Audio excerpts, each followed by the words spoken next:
Hola, ¿cómo están? En este video hablaremos de algo que me parece como mínimo interesante en la industria de música surcoreana.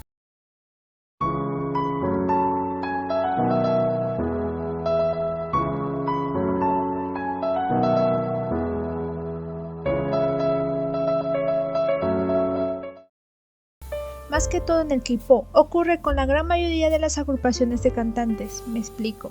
En Occidente es común tener una estrella que ha surgido como solista y que la fama le ha tenido de forma individual. El efecto de los boy band o la versión femenina girl band es algo que está en la industria occidental, pero la existencia de estos grupos no solo son los boy band, sino también las bandas de rock o demás géneros, claramente que existen, pero la industria no está abocada completamente a esos grupos. Generalmente la música en Occidente tiene su tendencia individualista, es decir, un cantante. Solistas que inician su carrera mostrando solo su imagen y con ella han llegado al estrellato, aunque hay casos de artistas que fueron parte de un grupo después siguen su carrera de manera individual, dando el caso que algunos de ellos son más exitosos en solitario que haber pertenecido en sus propios grupos. Con respecto al K-pop, creo que es ciertamente lo contrario, una visión no tan individual sino colectiva, donde el éxito está en el trabajo colectivo más que en la habilidad individual. Se puede decir que los grupos en el K-pop son una parte crucial y fascinante. La cantidad de grupos en contraposición a solistas puede ser mayor o menor, pero se podría dar un aproximado. Han debutado más de 365 grupos y los solistas pues son pocos, y no muchos han tenido un impacto internacional tanto como G-Dragon, IU y Sunmi, que han logrado esta hazaña. Pero volviendo a los grupos, muchos de ellos han conseguido triunfar más allá de Corea del Sur. Los ejemplos más resaltantes y obvios son BTS y Blackpink. Ahora, ¿por qué ocurren esas diferencias? Primero, creo que es algo cultural, y segundo, por cómo está estructurado el sistema económico surcoreano, y por último, las maneras de cómo se obtienen los contratos, o mejor dicho, cómo son reclutados. Y claro, aparte también se puede decir que es una parte de la esencia del K-pop. Pero antes de hablar de estos tres puntos, creo que es menester hablar un poco de la música occidental, o mejor dicho, de la música gringa, porque es de alcance mundial, y porque es más conocida para nosotros, y porque no conozco cómo sería la industria india y demás industrias. Así que bueno, usaremos la norteamericana para una pequeña comparación.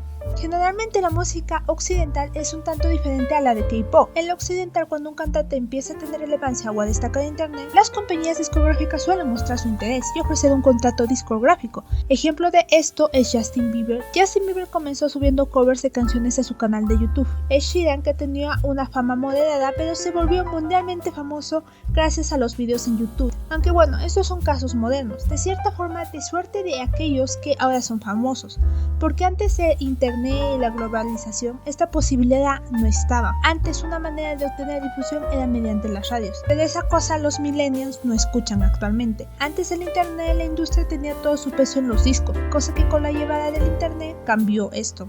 Volviendo al punto, generalmente los músicos de forma individual o colectiva eran contratados por las disqueras para grabar canciones y comercializadas en CDs, y esto es lo interesante, debido a que no había una institución que fabricase a los cantantes como las academias de K-pop, que acá está el video si lo quieres ver. Más que todos los músicos, por decirlo de algún modo, eran de la calle, cosa que muchas veces le da el toque de único, de individual y diferente. Un caso interesante es el caso de Michael Jackson, que inició su carrera en el grupo de los Jackson 5, pero en 1971 inició su carrera como solista. Aunque siguió perteneciendo al grupo, a principios de la década de 1980, Jackson se convirtió en una figura dominante en la música y se consideró que fue el mejor cantante de su época. Otro aspecto importante es respecto a los derechos de autor, cosa que es algo crucial en las industrias de la música, porque aunque no lo creas, si eres alguien que tiene los derechos de autor y los derechos del máster de una canción que se vuelve popular, es algo sumamente valioso.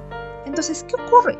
Pues que un artista se vuelve famoso por una canción o por un álbum, pero debido a que la discográfica obtuvo los derechos de autor y del máster de la canción, el artista ciertamente no obtendrá una amplia ganancia monetaria de estas canciones. Esto se lo quedará a la disquera con la que firmó el artista, cosa que en Occidente es curioso porque varios artistas, después de tener cierta relevancia, crean sus propias disqueras y así son dueñas de los derechos de copyright de la música. Un ejemplo de esto es Conline Distribution, fundado por el cantante estadounidense Akon, aunque estas disqueras terminan siendo pequeñas filiales de las grandes corporaciones, pero bueno, no hablaremos de esto. Vamos a los tres puntos, de que creo que hay una enorme cantidad de grupos, en vez de ser un género lleno de solistas, claro, sin hablar porque es algo distintivo del género que sean grupos. Punto 1.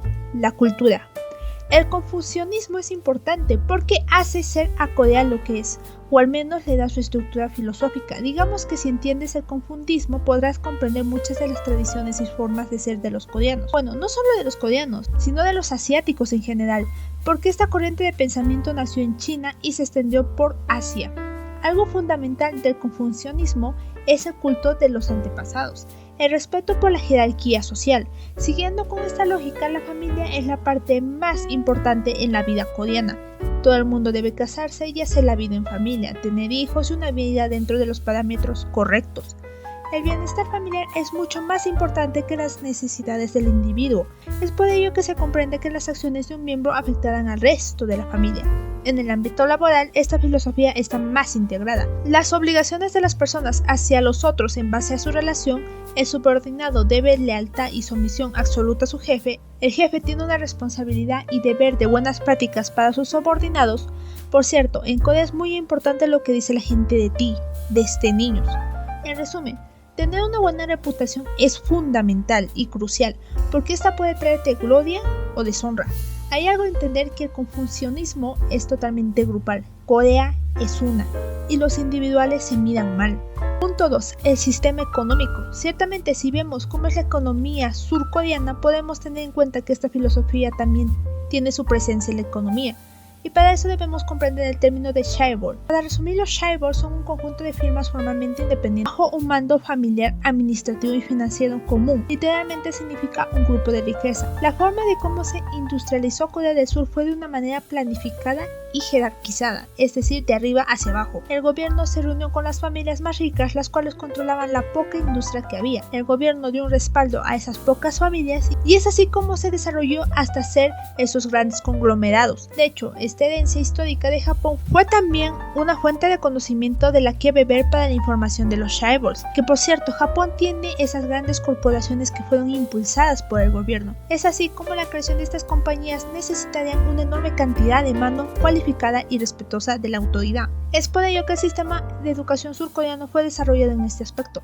Dígase, la jerarquía y los conocimientos técnicos fueron desarrollados en la educación surcoreana para que estas empresas tengan la mano de obra cualificada que se necesita. Es así que por eso los surcoreanos no son tan propensos a emprender o a hacer pains, sino que prefieren trabajar en el gobierno siendo funcionarios o trabajar en uno de esos conglomerados.